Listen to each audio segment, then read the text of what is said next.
የማህበራዊ ሚዲያ ተከታታዮች ልብ የሰረቁ በአጭር ጊዜ ውስጥ የብዙዎችን ቀልብ መሳብ የቻሉ እና ፍቅር ማለት እንዲህ ነው የሚያስብል በርካታ ጥንዶችን በቲክቶክ እና በዩቲዩብ እንመለከታለን።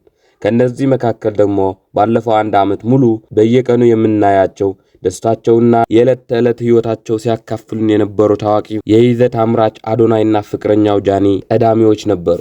ነገር ግን በቅርብ ቀናት ውስጥ በማህበራዊ ሚዲያ ላይ የተሰማው ወሬ የብዙዎችን አድናቂዎች ልብ ሰብሯል። ለአንድ ዓመት የዘለቀና በብዙዎችን ለትዳር ይበቃሉ ብለው ተስፋ ያደረጉላቸው እነዚህ ወጣት ጥንዶች መለያየታቸው ተሰምቷል። ለመሆኑ ይህ ነገር እውነት ነው ወይስ እንደተለመደው ትኩረት ለመሳብ የተደረገ ፕራንክ ወይስ የተለመደው የሚዲያ ድራማ? ዛሬ በዚህ ቪዲዮአችን በአዶናይና በጃኒ መለያየት ዙሪያ ያሉትን እውነታዎች፣ የተሰጡት አስተያየቶችና ከጀርባው ያለው ሚስጥር ዝርዝር መረጃ ይዘንላችሁ ቀርበናል። እስከ መጨረሻ አብራችሁን ቆዩ።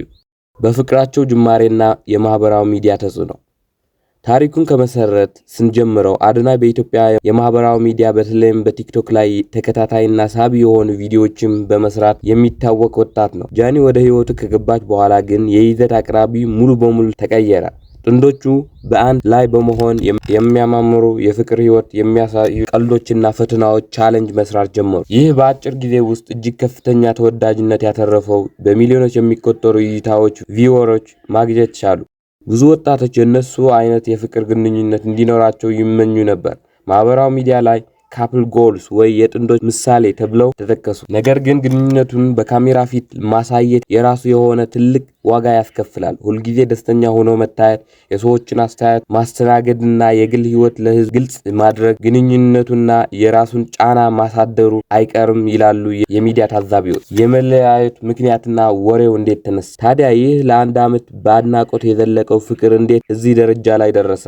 የመለያየቱ ወሬዎች መጀመሪያ መናፈስ የጀመሩት አድናቂዎቻቸው አንዳንድ ለውጦች ማስተዋል ሲጀምሩ ነበር። የመጀመሪያው ምልክት በጥንዶች ማህበራዊ ሚዲያ ገጾች ላይ አብረው የሚሰራቸው ቪዲዮ በድንገት ማቆማቸው ነበር። ሁለተኛውና ዋናው ምልክት በኢንስታግራም እና በሌሎች ገጾች ላይ ቀደም ሲል አብረው የተነሳቸው የፍቅር ፎቶዎችና ቪዲዮዎች ዲሊት ማድረጋቸው ወይም ማጥፋታቸው ተስተውሏል። ይህ ያስተዋሉ በቅርብ ተከታታዮች አዶናይና ጃኒ ምን ሆና ተለያያችሁ እንዴ የሚል ጥያቄዎች በኮሜንት ማጥለቅለቅ ጀመሩ። መጀመሪያ አካባቢ ሁለቱም ወገኖች ዝምታ መርጠው የፈለጉ ቢመስልም ወሬው ግን ከመስመር በላይ እየሰፋ መጣ። የመለያየቱ እውነተኛ ምክንያት ምንድናቸው? ለአንድ ዓመት አብረው የቆዩት እነዚህ ጥንዶች ለመለያየታቸው ዋና ምክንያት ምንድነው? ምንም እንኳን ከራሳቸው ከአዶናይ ወይም ከጃኒ በይፋ ዝርዝር መግለጫ ባይሰጥም ለጉዳዮች በቅርብ የሆኑ ወገኖችና በማህበራዊ ሚዲያ ላይ የሚንሸራሸሩት መረጃዎች ጥቂት ነጥቦች ያነሳሉ። አንደኛውና ዋነኛው ምክንያት የእድሜና የሐሳብ አለመመጣጠን እንዲሁም በማህበራዊ ሚዲያ ላይ የሚፈጥረው ጫና እንደሆነ ይነገራል። የግል ህይወት 24 ሰዓት ለህዝብ ማጋራት በካሜራ ጀርባ ያሉ እውነተኛ አለመግባባቶች ለመፍታት አስቸጋሪ ያደርገዋል።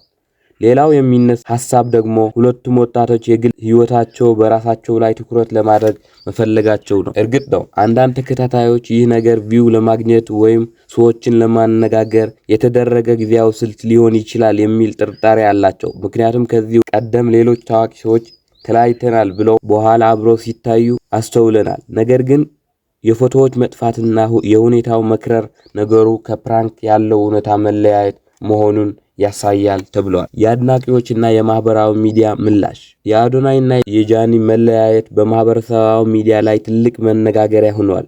ብዙ አድናቂዎች በጣም የምታምሩ ጥንዶች ነበራችሁ፣ መለያየታችሁ በጣም አሳዝኖናል በማለት ስሜታቸው እየገለጹ ይገኛል። በአንጻር ደግሞ ይህ የራሳቸው የግል ህይወት ስለሆነ ውሳኔያቸው ማክበር አለብን የሚሉ ምክንያታዊ ወገኖች አሉ። የማህበራዊ ሚዲያ ፍቅር አብዛኛው ጊዜ በሰዎች እይታ ላይ የተመሰረተ ስለሚሆን ፍጻሜው ሲያምር ሲበላሽም የህዝብ መነጋገሪያ መሆኑ የማይቀር ጉዳይ ነው። የአዶናይና የጃኒ የአንድ ዓመት የፍቅር ጉዞ በአሁኑ ሰዓት